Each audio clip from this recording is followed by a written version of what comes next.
ஐயா பெரியார் அவர்கள் என்ன சொல்றாங்கன்னா, தமிழ் மொழி காட்டுமிராண்டி மொழி, தமிழ் மொழி ஒரு படிச்சா ஒண்ணுக்கும் உதவாது, அதவே ஆங்கிலம் படிங்கன்னு அவர் சொல்றாரு. இல்லைங்க, அதைதான் நாங்க சொல்றோம். இப்ப நம்ம ஏன் அண்ணன் செந்தமிழன் சீமானோடு நான் இருக்கிறேன் அப்படின்னு சொன்னா, எங்களுடைய மொழி தமிழ் மொழியை மீட்கணும். தமிழ் மொழி இன்னைக்கு கிட்டத்தட்ட யுனெஸ்கோ பரையர் சொல்றான், இன்னும் 25 ஆண்டுகள்ல தமிழ் மொழி இருக்கக்கூடிய இலக்கியங்களை படிப்பதற்கான ஆட்கள் இல்லாம போயிடுவாங்க. அதாவது நம்ம காலத்துக்கு அப்புறம் முடியுமா? ஒரு மொழி அழியுது அப்படிங்கும் போது அந்த மொழியை முன்வைத்து ஆட்சி அதிகாரத்துக்கு வந்தவர்கள் அந்த மொழியினுடைய நலன் குறித்து தான் கவலைப்படுறாங்க. அதான் அரசு இருக்கக்கூடிய தனி மனிதர்கள் பாதிக்கப்பட்டாங்க. பாருங்க, மொத்தம் 2 லட்சத்துல இருந்து 2.5 லட்சம் கடன் இருக்கு, நீ கடன்காரன் அப்படின்னு சொல்றாரு. அன்புமணி பேச்ச நாய் கூட சீந்தாது. தனியார் பள்ளியில படிக்கிறீங்க, தரமான கல்வியை கொடுங்க, இலவச கல்வியை கொடுங்கன்னு தான் கேக்குறாங்க. இலவச கல்வியை கொடுக்கலாம், 1000 ரூபாய் ஏன் கொடுக்கல? திமுக காரர் நம்ம இவரு பொன்முடி ஐயா என்ன கேக்குறாரு தெரியுங்களா? நீங்க இப்படி சொல்றீங்க, பென்சில் வாங்கணும், பேனா 1000 ரூபாய் வந்துச்சா? செல்போன் ரீசார்ஜ் பண்ணீங்களா? சூப்பரா எல்லாம் ஃப்ரெண்டுங்கள்ட்ட பாய் ஃப்ரெண்டுகிட்ட நல்லா பேசுனீங்களா அப்படின்னு கேக்குறாரு. இந்த செங்கல்ல தூக்குன மேட்டர்ல எந்த நடவடிக்கையும் எடுக்கல. அடுத்தது சாராய கடையை மூடல. அப்ப என்ன பண்றது, எதை முன்வைக்கிறதுனா ஒரு மக்களுக்கு ஒரு அச்சத்தை ஏற்படுத்தணும்னு தான் இந்த அனைத்து கட்சி கூட்டம் தமிழ்நாட்டோட நாடாளுமன்ற தேர்தலை சுருக்க போறாங்க.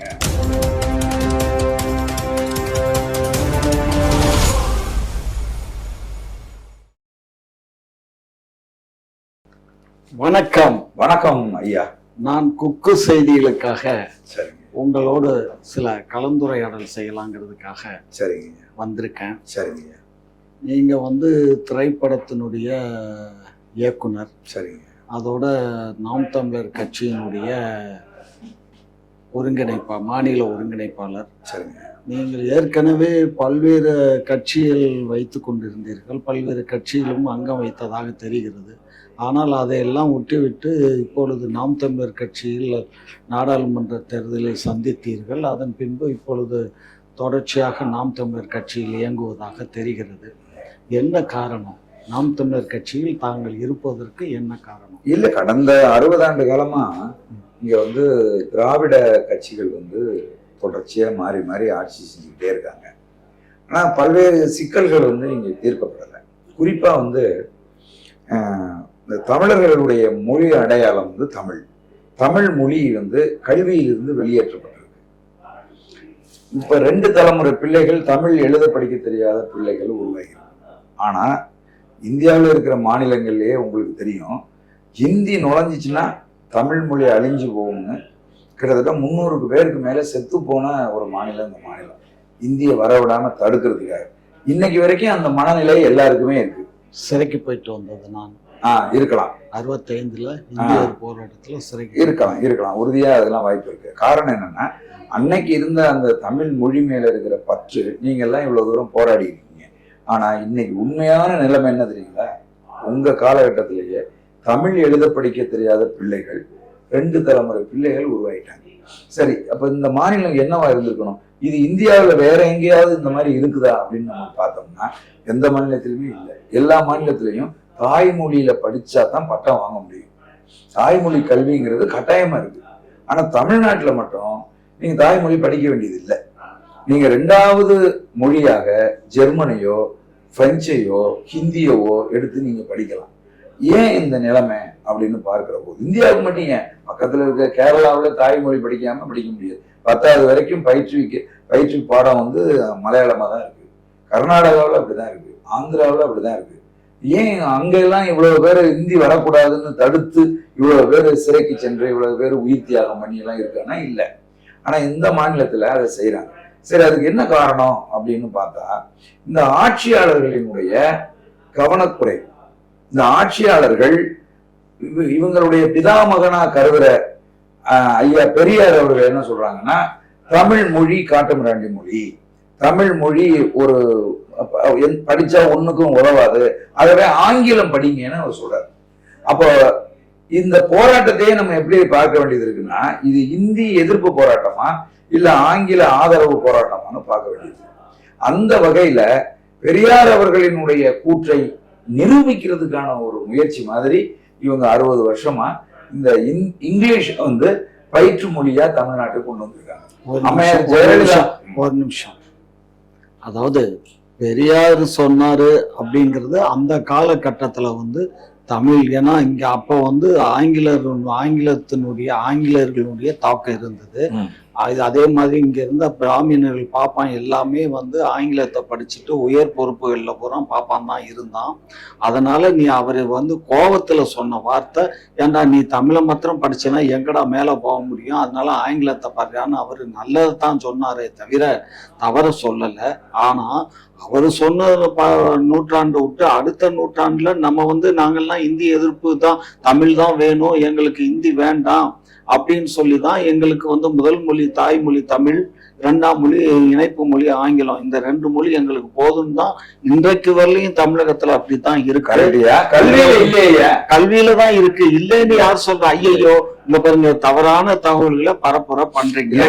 எங்க இப்போ மதிப்புக்குரிய வழக்கறிஞர் அங்கேயர் கண்ணி உயர்நீதிமன்றத்துல வழக்கு தொடுக்கிறாங்க. ஏன்னா இவங்க சட்டம் ஏற்றி வச்சிருக்காங்க, ஆனா அதை நடைமுறைப்படுத்தவே இல்லை. கல்வியில எந்த பள்ளிக்கூடத்திலையும் தமிழ் வழி கல்வி கிடையாது. தமிழ் மொழி பயிற்று மொழியா இருக்கணுமா இல்லையா? ஐயா, நீங்க ஒரு விஷயம் நல்லா புரிஞ்சுக்கோங்க. அங்கே இருக்க எனக்கும் தெரியும், அந்த அம்மா சொல்றது ஏற்றுக்கொள்ள முடியாது. இப்போ ஒரு சட்டம் போட்டிருக்கோம் தமிழ்நாடு அரசு, தமிழ் படிச்சால் SSLC வரலையும் கட்டாய தமிழ் படிச்சாதான் நம்ம எக்ஸாம், அதாவது வேலைக்கு நம்ம சிஎன்சி நம்ம பண்றோம்ல, ஸ்டேட் போர்ட்ல நம்ம வச்சிருக்கோம். நம்ம அந்த இதுக்கு அப்ளை பண்றதுக்கே தமிழ் தான் கட்டாயம். தமிழ்ல படிச்சவங்க மட்டும்தான் அதுக்கு குரூப் ஒருக்கு அப்ளை. நீங்க சொல்றது எல்லாமே கரெக்ட் தான், இது எல்லாமே பேப்பர்ல தான் இருக்கு. இல்ல நீங்க நடைமுறையில நீங்க 3000 பள்ளிக்கூடத்தை ஜெயலலிதா அம்மா ஆங்கில வழி பள்ளிக்கூடமா மாத்திட்டாங்க அவங்க பீரியட்ல. ஐயா, தமிழ்நாடு முழுதும் இருக்கிற அரசு பள்ளிகளுக்கு நீங்க போனீங்கன்னா கூட எந்த வழியில எந்த மொழியை கொண்டு பாடங்கள் நடத்தப்படுது? இப்போ கணக்கு, நீங்க சோசியல் சயின்ஸ், வரலாறு அப்படின்னா இதெல்லாம் எந்த மொழியை கொண்டு பாடம் நடத்தப்படுதுன்னா ஆங்கிலத்தை கொண்டு நடத்தப்படுது. அதுதான் இப்ப ஒரு விஷயம். நான் படிக்கும்போது 1ஆவதுல இருந்து 10ஆவது வரைக்கும் தமிழ் வழியில தான் பாடம் நடத்துவாங்க. எல்லா பாடத்தையுமே ஆங்கிலம் தனியா இருக்கும், ஆங்கிலத்துல நடத்துவாங்க. ஆனா வரலாறோ புவியியலோ மற்ற பாடங்கள் எல்லாமே எங்களுக்கு தமிழ் வழியில தான் 10ஆவது வரைக்கும் நடத்தப்பட்டுச்சு. அப்ப 2ம் எங்களுக்கு தெரியுது, ஆங்கிலமும் தெரியுது தமிழும் தெரியுது எங்களுக்கு. ஆனா இப்ப என்ன செய்யறாங்கன்னா முழுதுமே ஆங்கில வழியில நடத்துறாங்க. நீங்க விருப்பப்பட்டா தமிழ் மொழிய விருப்ப பாடமா எடுத்துக்கலாம்னு வச்சிருக்காங்க. இல்ல விருப்ப பாடம் இல்ல, கம்பல்சரி ஃபார் செகண்ட் லாங்குவேஜ். இப்போ தமிழ், அதாவது ஆங்கிலத்துல எல்லா சப்ஜெக்டும் சொல்லி கொடுக்குறோம் அப்படின்னா என்ன காரணம்னா, இத கல்லூரிக்கு, அதாவது தமிழ் மீடியத்துல படிச்சு ஆங்கிலத்துல கல்லூரிக்கு போகக்கூடிய மாணவர்கள் அங்க ரொம்ப பின்தங்கி போறாங்க. அவங்க மேல் படிப்பை படிக்க இயலாம +2ஓடையோ 10th அவங்களுடைய இந்தியாவில நம்ம மட்டுமா அப்படி? இந்தியாவில மத்த மாநிலத்துல எல்லாம் அவங்கவுங்க லாங்குவேஜ்ல 10வது வள்ளியும் நம்ம இங்க பாருங்க, 10வது வள்ளியும் நம்ம தமிழ் கல்வியை படிக்கிறோம். இப்போ சோசியல் சயின்ஸ் இதெல்லாம் நம்ம தமிழ் மீடியத்துல படிக்கிறவங்களுக்கு தமிழ்ல. நேற்று பாத்தீங்கன்னா அமித்ஷா அவர்கள் சொல்றாங்க, என்ன சொல்றாங்கன்னா தமிழ்நாட்டுல பொறியியல் படிப்பையும் மருத்துவ படிப்பையும் தமிழ்ல கொண்டு படிக்க மாணவர்கள் படிப்பதற்கான வகை செய்யுங்க. தமிழ் மொழி ஒரு முக்கியமான மொழி, இந்தியாவில் பெருமைப்படத்தக்க ஒரு மொழி. அந்த மொழிய நீங்க கல்வியில் இருந்து வெளியேற்றிட்டீங்கன்னா அந்த மொழி அழிஞ்சு போயிடும். அதனால அதை கல்வியில கொண்டுகிட்டு வாங்க அப்படின்னு அவங்க சொல்றாங்க. இத அமித்ஷா சொன்னாருங்கிறதுதான் எடுத்துக்கல. ஆனா நீங்க இந்த தமிழ் மொழி படிக்காத 2 தலைமுறை பிள்ளைகள்னு நான் சொல்றேன்ல. இப்ப ஒரு படம் ஒண்ணு எடுத்தேன் கடந்த வருஷம், முந்திரி கார்டன். அந்த படத்துல +2 படிச்ச ஒரு தமிழ் பெண் கதாநாயகியா வர்றா. அந்த பெண்ணை நான் கேட்கிறேன், தமிழ் எழுத படிக்க தெரியாதுன்னு சொல்லுது. ஏன்னு கேட்டா, நான் முழுதுமே ஆங்கில வழியில தான் 12வது வரைக்கும் படிச்சேன், ஆகவே எனக்கு தமிழ் ஆனா கூட எழுத தெரியாது அப்படின்னு சொல்லுது. இது இப்ப அந்த பெண்ணினுடைய குற்றம் கிடையாது, அந்த பொம்பளை பிள்ளையோட குற்றம் கிடையாது. இது நம்ம மாநில அரசு. நான் என்ன கேட்கிறேன், ஒன்னே ஒண்ணு, சட்டம் இயற்றுற இடத்துல யார் இருந்தது? இவங்க தானே இருந்தாங்க. இயற்றிய சட்டத்தை நடைமுறைப்படுத்துற இடத்துல யார் இருந்தது? இவங்க தானே இருந்தாங்க.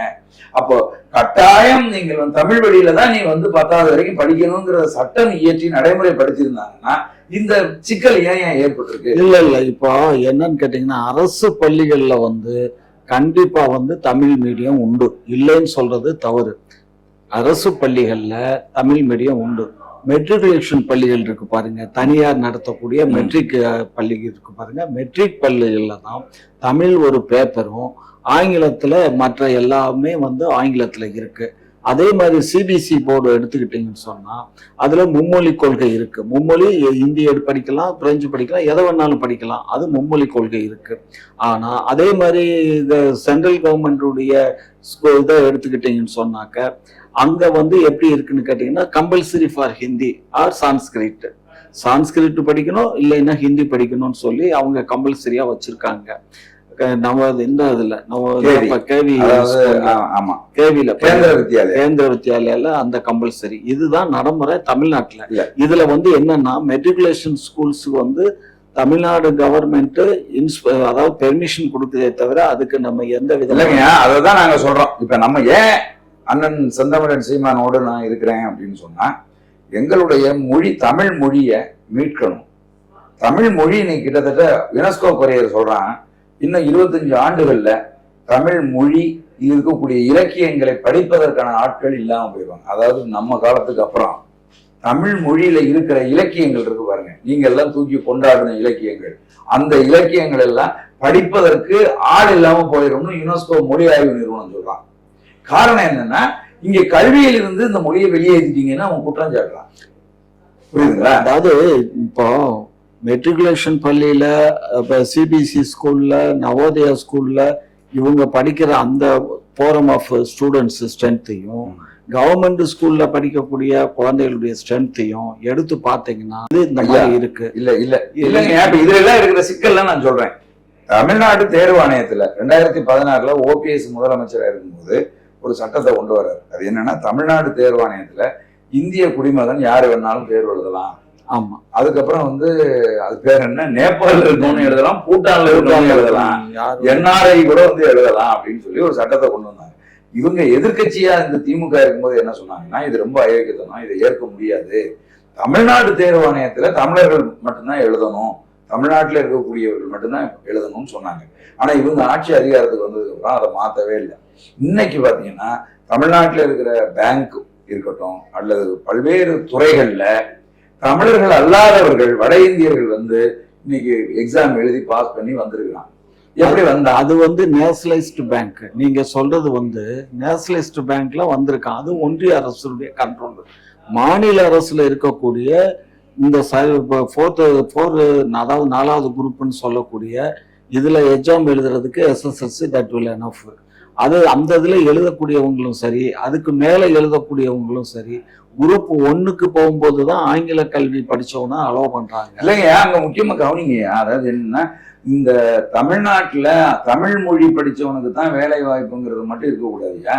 அந்த தேர்வு, தமிழ்நாடு தேர்வு ஆணையத்தினுடைய தேர்வே தமிழ் மொழியில இருந்தா தானே அவனுக்கு பெனிஃபிட் இருக்கும். தமிழ் எழுதுறாங்க. சட்டத்தை ஏன் ரத்து பண்ணல நீங்க? சார் அதெல்லாம் பண்ணியாச்சு. அதாவது நீங்க ஒரு விஷயம் நல்லா புரிஞ்சுக்கோங்க, தமிழ்ல தான் கேள்வி கேட்கப்படுது, தமிழ்ல தான் வைக்குது.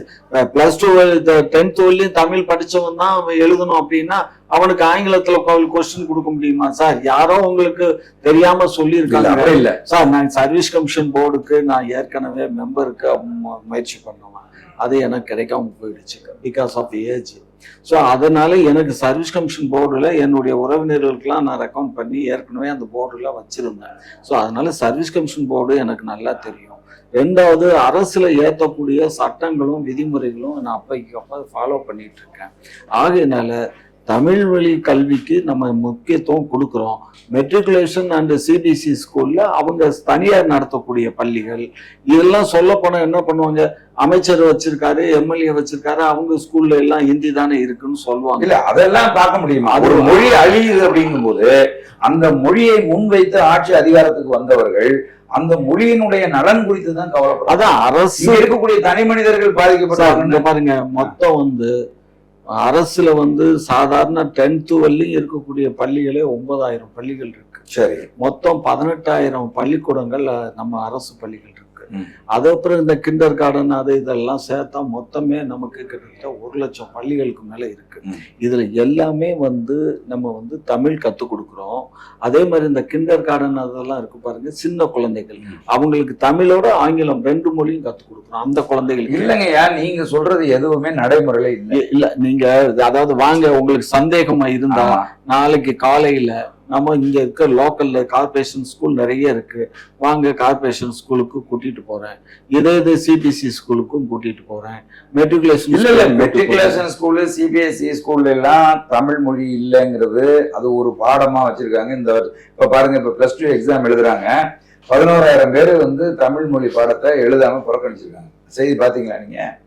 11,000 சில்லற பேரு தமிழ் மொழி தேர்வு அன்னைக்கு 11,000 சில்லற பேர் தேர்வு எழுதாமல் புறக்கணித்திருக்கிறார்கள். சரி, இந்த 11,000 பேர் புறக்கணிச்சா எப்படி அவங்க பாஸ் பண்ண இயலும்? பாஸ் பண்ண முடியாது. அப்புறம் அதுதான் சொல்றேன். அப்ப நம்ம தமிழ் கம்பல்சரி வச்சிருக்க போய் தானே தமிழ் படிக்கணுங்கிறது.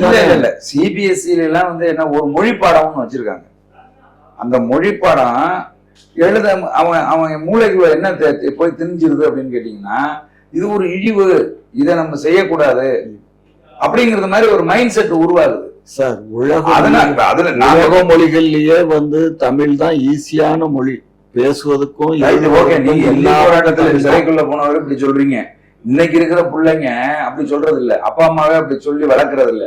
நீங்க ஒரு சாதாரணமா யோசிச்சு பாருங்க, பேர் வைக்கிறது இல்லையே இப்ப எப்படி பேர் வைக்கிறாங்க? தமிழ்ல யாராவது பேர் வைக்கிறாங்களா? ஒரு காலத்துல அண்ணா வந்த காலத்துல, அதுக்கப்புறம் பின்னாடி திருமாவளவனுடைய காலத்துல எல்லாரும் தமிழ்ல பேர் வச்சாங்க. புரியுதுங்களா? இப்ப அண்ணன் சீமானவர்கள் வந்ததுக்கு அப்புறம் தமிழ்ல எல்லாரும் பேர் வைக்கிறாங்க. நடுவுல என்ன நடந்துச்சுன்னே தெரியல. அதாவது அண்ணா, கலைஞர் இவங்க வந்த காலகட்டத்துல தமிழ் மொழியில நெடுஞ்செழி என்ன இப்படிலாம் பேர் வச்சாங்க. அதுக்கப்புறம் கொஞ்ச நாள்ல கெட்டு இருந்துச்சு. அதுக்கப்புறம் என் விடுதலை சிறுத்தை திருமாவளவன் ஒரு 10,000 பேருக்கு தமிழ்நாடு முழுவதும் பேர் மாத்தினார், அதோட விட்டார். அதுக்கப்புறம் கெட்டு போச்சு. இப்ப சீமான் ஓரளவுக்கு அவருக்கு தெரிஞ்சவங்களுக்கு எல்லாம் பேரை மாத்தி வைக்கிறாரு. ஆனா நம்ம சாதாரண நம்ம பிள்ளைகளுக்கு இஸ் உஸ்ன்னு இல்லாம ஏதாவது பேர் வைக்கிறோமா? அது என்ன காரணம்னா, ஈஸியா வாயில நுழையணும். எழுதுற போது நான் கேக்குறேன், களஞ்சியம், காமாட்சி நாயுடு இதெல்லாம் தூய தமிழ் பேரு, இந்த பேர்லாம் வாயில நுழையலையா? இல்ல அப்படி இல்ல. இப்ப என்னுடைய பேத்திக்கு பேரு போஷிகா பாருங்க, சரியா? பையனுக்கு பேரு குகன். குகன் தமிழ் பேரு தான். போஷிகாவும் தமிழ் தான். போஷி தமிழ் தான். சரி, சரிங்களா? ஆகையினால அதுலயும் சான்ஸ்கிரிட் இருக்கு, காமாட்சிலையும் சான்ஸ்கிரிட் இருக்கு. வடமொழி எழுத்து சி வருதே, அந்த எழுதுனா எழுதலாம். மீனாட்சின்னு எழுதுனா என்ன ஆகுது? எங்க அம்மா மீனாட்சின்னு எழுதுனா மீனாட்சின்னு எழுதலாம், மீனாட்சின்னு எழுதலாம். மீனாட்சிங்கிறது தான் கரெக்டான சொல்லு இலக்கணம். ஆனா இப்ப நம்ம மாத்திக்கிட்ட இச்சு போட்டு சி போடுறோம், அது பழகிக்கிட்டோம். அதனால இட்டு போட்டும் சி போடலாம், இட்டு போட்டும் சி போடலாம், இச்சு போட்டும் சி போடலாம். அது ரெண்டுமே போடாம வெறும் போடலாம். சோ அதனால எழுத்துக்கள் அது எல்லாமே அடையாளம் போடுங்க. பேரை சொல்லும் போதே நீங்க யாருன்னு தெரியணுங்கிறாங்க. இப்ப பாத்தீங்கன்னா நீங்க ஒரு ரஷ்யனை அவன் பேர் சொன்னோன்னே ரஷ்யன்னு தெரியும், ஒரு மெக்சிகன்னு பேர் தெரிஞ்சிடும். அது போல நம்ம பேரை சொல்லும் போதே இவன் தமிழ் இனத்தை சேர்ந்தவன்னு தெரிய வரணும். அப்ப நாம் தமிழர் கட்சியை பொறுத்தவரையில இதுல எல்லாம் அவங்க உறுதியா இருக்கிறதுனால என் போன்றவர்கள் தமிழ் மீது பற்றும் ஆர்வமும் கொண்டவர்கள். இதுக்கு முன்னாடி திராவிட இயக்கங்கள், திராவிட கட்சிகள் தமிழ் மொழிக்காக நிக்குது, தமிழ் இனத்துக்காக நிக்குதுன்னு நம்ம அவங்களோட நின்றுட்டு இருந்தோம். அதே மாதிரி இங்க ஒரு 1.5 லட்சம் தமிழர்கள் அருகில கொன்று குவிக்கப்பட்ட போது தமிழகத்துல ஆட்சி அதிகாரத்தில் இருந்தவர்கள் அதை தடுத்து நிறுத்தணுங்கிறதுக்கு எவ்வளவோ வெளியில இருக்கக்கூடிய தலைவர்களுக்கு அழுத்தம் கொடுத்தோம். அதை ஒரு பெரிய ஒரு முயற்சியை அவங்க மேற்கொள்ளல. அப்படிங்கிற காலகட்டத்துல அதன் மீதும் ஒரு வெறுப்பு நமக்கு திராவிட கட்சிகள், இயக்கங்கள் மேல ஏற்பட்டு தமிழ் தேசிய அரசியல்னு ஒரு மாற்று அரசியலை, ஏன்னா இப்ப திராவிட அரசியல்ங்கிறது ஒரு 60 வருஷம் இங்க பயணிச்சிருச்சு. ஒரு 60 ஆண்டு காலத்துல இந்த நிலப்பரப்புல நம்ம எதிர்பார்த்த மாற்றங்கள், பல மாற்றங்கள் ஏற்பட்டிருக்கு. ஆனா நம்ம எதிர்பார்த்தது மாதிரியான சில மாற்றங்கள் வந்து ஏற்படலை. அதையெல்லாம் உருவாக்கணும்னா அப்ப அந்த கருத்தியல் மாற்றம் உருவாக்கணும். அப்படிங்கிறதுக்காக தமிழ் தேசிய அரசியலை முன் வச்சிருக்க சீமானோட நான் நிக்கிறேன். இதுதான் உங்க மொழியினுடைய தாக்கத்தால நீங்க அவரை ஆமா ஆமா ஐயா, கலைஞர் ஆட்சிக்கு வந்ததுக்கு அப்புறம் ஐயா 10 லட்சம் கோடி கடன் ஆயிருக்கு அப்படிங்கிறாங்க. ஐயா ஐயா நம்ம இவர் வந்து அவர் பேர் என்ன, அன்புமணி ராமதாஸ் அவர்கள் சொல்றாங்க, ஒவ்வொரு தமிழர் மேலையும் 2 லட்சத்துல இருந்து 2.5 லட்சம் கடன் வந்து இருக்கு, நீ கடன்காரன் அப்படின்னு சொல்றாரு. அன்புமணி பேச்ச நாய் கூட சீந்தாது. அவங்க அப்பாவும் பிள்ளையும் பேசுறதுதான் மட்டும்தானே தவிர வேற ஒண்ணும் இல்லை. 10 லட்சம் கோடி கடன் இல்லையா? பாருங்க, சொல்ற கேளுங்க, எப்படி 10 லட்சம் கோடின்னு. கலைஞர் இருக்கும்போது ஒரு 90,000 கோடி கடன் கலைஞர் ஆட்சியில். அதுக்கப்புறம் வந்து ஜெயலலிதா ஆட்சி வருது. ஜெயலலிதா ஆட்சி காலத்துல கண்டினியூவா வருது. அதுக்கப்புறம் எடப்பாடி வர்றாரு. எடப்பாடி எங்கள்கிட்ட ஆட்சியை கொடுக்கும்போது 5,80,000 ரூபாய் கடை. எவ்வளோ? 5,80,000 ரூபாய். 4 லட்சத்தி சில்லற தானே கடை. 4,80,000 இந்த கலைஞர் வச்சுட்டு போன அந்த கடனையும் சேர்த்துக்கோங்க. சரி, அதெல்லாம் சேர்க்கும் போது 5 லட்சம் சொச்சு ரூபாய் வருது. இந்த 5 லட்சம் சொச்சு ரூபாய்க்கு வட்டி யார் கட்டுறது? தமிழ்நாடு அரசு தானே கட்டணும். ஆமா, அது தமிழ்நாடு அரசு வட்டி கட்டிட்டு இருக்கு. வட்டி கட்டிட்டு அதுக்கப்புறம் தமிழ்நாடு அரசு வாங்கினது மொத்தமே ஒரு 2 கோடி தான். 2 லட்சம் கோடி நம்ம வாங்கணும். அந்த வட்டி எல்லாம் சேர்க்கும் போது 3 லட்சம் கோடி. நீங்க வட்டி இவ்வளவு கட்டணும், மாநிலம் இவ்வளவு கடன்ல இருக்குன்னா இந்த இலவசம் எல்லாம் ஏன் அறிவிச்சீங்க? நீங்க கேட்கறது நல்ல கேள்விதான். இலவசங்கள் வந்து இதுல வந்து ஒரு பெரிய பணம் போய் சேரல. மொத்தமே எல்லாமே கூட்டி கழிச்சு பாத்தீங்கன்னா கூட ஒரு 100 கோடி ரூபாய்க்கு மேல வராது. நீங்க பாருங்க, வீட்டுல இருக்கிறவங்களுக்கு 1000 ரூபாய் கொடுக்குறீங்க, படிக்கிற பிள்ளைங்க பொம்பளை பிள்ளைக்கு 1000 ரூபாய். சார், பொம்பளை பிள்ளைன்னா அரசு பள்ளியில பயிலக்கூடிய மாணவர்களுக்கு தானே தவிர ஏங்க தனியார் பள்ளியில படிக்கிறவங்க தரமான கல்வியை கொடுங்க, இலவச கல்வியை கொடுங்கன்னு தான் கேக்குறாங்க. இலவச கல்வியை கொடுக்குறாங்க. 1000 ரூபாய் ஏன் இல்லைங்க, அந்த குழந்தைகள் ஒரு பென்சில் வாங்கணும், ஒரு பேனா வாங்கணும், ஒரு பேப்பர் வாங்கணும், ஒரு நோட் புக் வாங்கணும்னா கூட பெத்தவங்களை எதிர்பார்க்க வேண்டாம். அது ஒண்ணு. இப்போ வந்து ஆனா என்ன சொல்றாங்க, திமுக காரர் நம்ம இவரு பொன்முடி ஐயா வந்து என்ன கேட்கிறாரு தெரியுங்களா? நீங்க இப்படி சொல்றீங்க, பென்சில் வாங்கணும், பேனா வாங்கணும், 1000 ரூபாய் வந்துச்சா? செல்போன் ரீசார்ஜ் பண்ணீங்களா? சூப்பரா எல்லாம் ஃப்ரெண்டுங்கள்ட்ட பாய் ஃப்ரெண்டுல நல்லா பேசுனீங்களா அப்படின்னு கேட்கிறாரு ஒரு அமைச்சர். கண்ணு, இதெல்லாம் வந்து தவறு கண்ணு. இதை நான் வந்து நியாயம் கற்பிக்க இயலாது. அதாவது வறுமையில இருக்கக்கூடியவங்களை ஒரு அமைச்சர் வச்சிருக்கிறீங்க, அந்த அமைச்சர் இப்படி கேட்கிறாரு அந்த பிள்ளைங்களை பார்த்து. அதாவது வயசாக ஒழுக்கம்தான் வரும் பேரு. வயசாக அவங்களுக்கு புத்தி மாறி போகுது. இப்ப கூட தான் இதுல வந்து சிபிஐ கோர்ட்ல அமலாக்கத்துறையில இருந்து நோட்டீஸ் அனுப்பிச்சிருக்கான். இப்ப நீங்க வந்து நேரடியா வாங்கன்னு சொல்லிட்டு. சரியா? அது போகட்டும். அடுத்து இன்னொரு குற்றச்சாட்டு வந்து திமுக அரசு மேல வைக்கிறாங்க. என்ன வைக்கிறாங்கன்னா, SC ST ஒதுக்குற கல்வி, மாணவர்களுக்கான கல்விக்கு ஒதுக்குற தொகை இருக்குல்ல, அந்த தொகையை எடுத்து இவங்க வந்து இந்த இலவசத்துக்கு பயன்படுத்திட்டாங்க சார். அதாவது அந்த டைம்ல வந்து பண்ணதுதான். பட்ஜெட் போட்ட பின்னாடி அது அலௌன்ஸ் பண்ணதுனால பண்ணோம். ஆஃப்டர் இந்த பட்ஜெட் போட்டதுக்கு அப்புறம் அந்த பணத்தை அவங்களுக்கு கொடுத்து அது செலவு, அந்த செலவு போயிட்டு இருக்கு. அது மாணவர்களுக்கு கொடுக்கலங்கிறது தானே இப்ப குற்றச்சாட்டு. இல்ல ஸ்காலர்ஷிப் வந்து கொடுக்கப்படல. ஸ்காலர்ஷிப் எல்லாம் கரெக்டா சார். எப்பயுமே வந்து ஸ்காலர்ஷிப் வந்து வருஷ கடைசியில தான் சார் போகும். ஏன் நாங்க படிக்கிற காலத்திலேயே பார்த்திருக்கோம். எல்லாமே 600 ரூபாய் அப்பமே வரும். இப்போ வந்து 2500 ரூபாய் ஏதோ ஸ்காலர்ஷிப் வருது போல இருக்கு. ஸ்கூல்ல படிக்கிற பசங்க, காலேஜ் பசங்களுக்கெல்லாம். நேற்று கூட ஒரு அம்மா, ஸ்கூல்ல படிக்கிறவங்களுக்கு எப்பவுமே ஸ்காலர்ஷிப் தர இல்ல, ஸ்காலர்ஷிப் உண்டு, ஸ்காலர்ஷிப் உண்டு. அதுல இன்னொன்னு கலர் ரெக்கமெண்டேஷன் அவங்களுக்கு கூட டிஎன்டி அந்த ஸ்டூடெண்ட்டுக்கு. ஏன்னா அது ஒரு பையன் அதுல சேர்க்கணும்ட்டு அப்ப மதுரை மேயரா இருந்த, டெப்டி மேயரா இருந்த ஆட்டுக்கடை முனியசாமிங்கிற தம்பியும் நவநீத கிருஷ்ணன் 2 பேருமே டீச்சர்ல இருந்தாங்க. அவங்க சிரியாக்கு அப்ப மதுரை கலெக்டரா இருந்தாரு. அப்ப எனக்கு அவரு சிரியாக்கு நல்ல பழக்கங்கனால, மாமா நீங்க சொல்லுங்க நவநீத கிருஷ்ணன் சொன்னாரு. சரின்ட்டு நான் சொல்லி உங்களுக்கு கொடுங்கய்யா அப்படின்னு சொல்லி கொடுக்க சொன்னேன். நான் இதெல்லாம் வந்து எதுக்கு சொல்றேன்னா, திமுக அரசு இப்போ இந்த பீரியடு வந்து மீண்டும் ஆட்சிக்கு வரணுங்கிற எண்ணத்துல ஓரளவுக்கு, அதாவது மற்ற இதுகளை வச்சு கம்பேர் பண்ணல சம்பாட் பெட்டர், அவ்வளவுதான். அதுக்காக இது எல்லாமே ஹரிச்சந்திரனா ஆட்சி நான் சொல்றேன் பாருங்க, போன தடவை செங்கல்ல தூக்கிட்டு அலைஞ்சாங்க. ஆமா. நாங்க வந்தா நீட்டு தேர்வை ஒழிச்சிருவோம் அப்படின்னாங்க. நாங்க வந்தா சாராய கடையை படிப்படியா குறைச்சிருவோம் அப்படின்னாங்க. இந்த தடவை என்ன சொல்றதுன்னு அவங்களுக்கு தெரியல. ஏன்னா நீட்டு தேர்வை ஒழிக்கல, என்ன இந்த செங்கல்ல தூக்குன மேட்டர்ல எந்த நடவடிக்கையும் எடுக்கல. அடுத்தது சாராய கடையை மூடல. அப்ப என்ன பண்றது, எதை முன்வைக்கிறதுனா ஒரு மக்களுக்கு ஒரு அச்சத்தை ஏற்படுத்தணும்னு தான் இந்த அனைத்து கட்சி கூட்டம் தமிழ்நாட்டோட நாடாளுமன்ற தேர்தலை சுருக்க போறாங்க அப்படின்னு சொல்றாங்க. இதனால மக்களுக்கு என்ன சார் பாதிப்பு? மக்களை அச்சுறுத்துறது தானே. திணிக்க போறாங்க. நீங்க ஒரு விஷயம் ஐயா, இந்திய திணிக்க போறாங்க. இந்திய திணிக்கிறது ஒன்றிய சார், இந்திங்கிற மொழி எந்த மாநிலத்துக்கும் சொந்தமானதல்ல.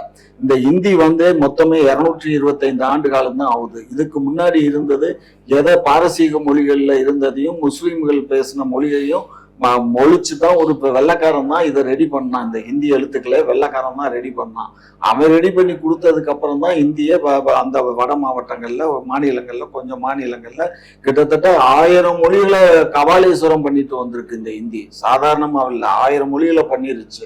மறைமுகமா இங்க வரும்போது தமிழையும் கபாலீஸ்வரம் பண்ணிடக்கூடாதுங்கிற அந்த ஆதாங்கத்துலதான் நம்ம இதெல்லாம் பேசுறோமே தவிர மற்றபடி ஒண்ணும் கிடையாது. ஏன்னா படிப்படியா ஒரு அடிமையில அடி அடிச்சா அம்மியும் நகரம்னு ஒரு பழமொழி சொல்லுவாங்க. இவன் ஆட்சிக்கு இப்ப 11 ஆண்டு காலம் ஆயிடுச்சு. இனியும் ஒரு 4 ஆண்டு காலம் இருக்கு. அதுக்கப்புறமும் இவன் அந்த 4 ஆண்டு காலத்துல அன்றைக்கு எமர்ஜென்சி ஜெயலலிதா இந்திரா காந்தி அம்மையார டிக்ளேர் பண்ண மாதிரி என்னத்தையா ஒண்ணு பண்ணிவிட்டான்னு வச்சுக்கோங்க, நாடாளுமன்ற எல்லாத்தையுமே கையில எடுத்துட்டு போயிடுவான். நீங்க சட்டம் அவன் பையில இருக்கு சார். எப்ப வேணாலும் அதை உபயோகப்படுத்துறதுக்கு அவங்களால முடியும் சார். பார்லிமெண்ட்ல மெஜாரிட்டி இருக்கு. மெஜாரிட்டினா தேவையான அவங்க 2 பேரும் கொடுத்துருவாங்க. கொடுக்கலன்னா அவங்களை தூக்கி உள்ள போடுறதுக்கு மிரட்டி வச்சிருக்கானுங்க. புரியுதுங்களா? நிதிஷையும் மிரட்டி இருக்கான், அந்தாலையும் மிரட்டி தான் கையில வச்சுட்டு இருக்கான். ஆகையினால அது அவங்களால செய்ய இயலும். அப்படி செஞ்சுட்டாங்கன்னா நம்ம ஒன்றும் பண்ண முடியாது. எமர்ஜென்சில இந்திரா காந்தி எழுத்து யாரு என்ன பண்ண முடிஞ்சுச்சு?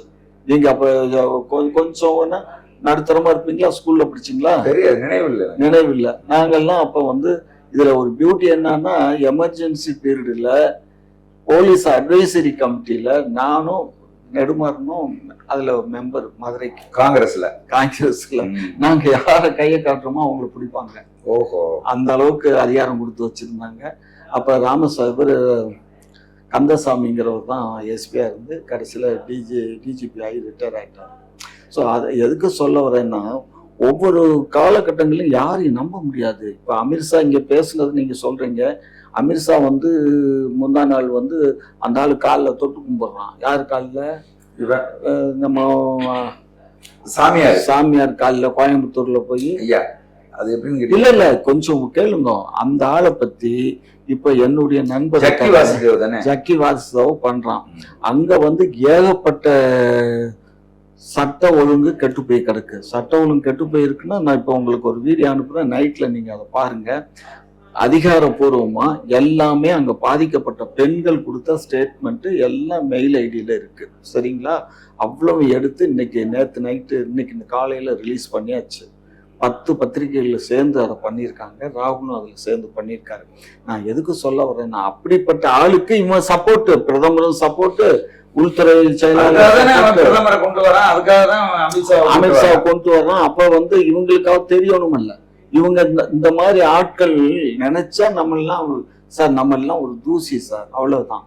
அவங்க இருக்கிறது கருடா சோய்க்குமாங்கிற இடத்துல இருக்கான். அந்த இடத்துல இருந்துகிட்டு நம்மளை அப்படி மேல இருந்து பாக்குறான். நம்ம ஒழுக்கமா இல்லைன்னு சொன்னா நம்மள கபாலீஸ்வரம் பண்ணிடுவான். அதுக்காக மக்கள், தமிழகத்து மக்கள் நாங்கெல்லாம் ஒற்றுமையா இருக்கோங்கிறதுக்காக தான் அனைத்து கட்சி கூட்டம். சரிங்களா? இது ஒரு சாராய கடையை ஒழிக்கலன்னு சொல்றீங்க. சாராய கடையை ஒழிக்கிறதுக்கு எங்க முதலமைச்சர் அதுக்கு தேவையான எல்லா நடவடிக்கையும் எடுத்துக்கிட்டு தான் இருக்காரு. இதுல என்ன ஒரு ப்ராப்ளம்னா, ஒரு சின்ன இது என்ன ப்ராப்ளம்னா, ஏற்கனவே 5000 பேர் இந்த டாஸ்மாக்ல வேலை பார்க்குறான். அவனை எல்லாம் அரசு ஊழியர்கள் அந்த அம்மா ஆட்சி காலத்திலே ஜெயலலிதா அம்மா பண்ணி பிடிச்சு. இந்த 5000 பேர் இந்த கடையை மூடிட்டோம்னா இந்த 5000 பேருக்கு எங்க வேலை கொடுக்க இயலும்? அவன் நான் கேட்கிறேன் ஒண்ணு இருங்க, கிட்டத்தட்ட குடி நோயாளிகளா லட்சக்கணக்கான பேர் இருக்கிறான். அவன் எல்லாம் குடிச்சிட்டு சாவ போறான். அவன் வீடு குடும்பம் எல்லாம் அனாதையா போகுது. அது பரவாயில்லையா? 5000 பேருக்கு இவ்வளவு கவலைப்படுறீங்களே, லட்சக்கணக்கான பேர் குடி நோயாளியாவே ஆயிட்டானே. இல்ல அது சரின்னு நாங்க ஆ, சொல்ல வரல. அப்புறம்? நீங்க குடிக்கிறது வந்து சரின்னு நாங்க எப்பயும் வாதாடல. குடிய கெடுக்குங்கிறதுல எந்த விதமான மாற்று கருத்து இல்ல. இப்ப இவங்களுக்கு வேலை வாய்ப்புகளுக்கு வந்து இப்ப வேலை வாய்ப்பு ஐயா, வேலை வாய்ப்பு வந்து பாருங்க, அரசு கஜானால காசு இல்ல. ஏற்கனவே இருக்கக்கூடிய ஆசிரியர்களுக்கு சம்பளம் கொடுக்க இயலல. ஒன்றிய அரசு தர வேண்டிய பணத்தை அப்புறம் ஏன் இருங்க ஒரு நிமிஷம், அப்புறம் எதிர்க்கட்சியா இருக்கும்போது எதுக்கு சவடால பயங்கரமா பேசுறீங்க? பாருங்க, செவிலியர்கள் போராடிட்டு இருக்காங்க, ஆசிரியர்கள் நீ பணி நியமனம் கேட்டு போராடிட்டு இருக்காங்க, கண்டினியூஸா அவங்க டெம்பரரியா வச்சிருக்கீங்க. அதுக்கப்புறம் வந்து டாக்டர்ஸும் போராடிட்டு இருக்காங்க, வாத்தியாருங்க போராடிட்டு இருக்காங்க. இப்படி எல்லா தரப்பையும் போராடுறாங்க.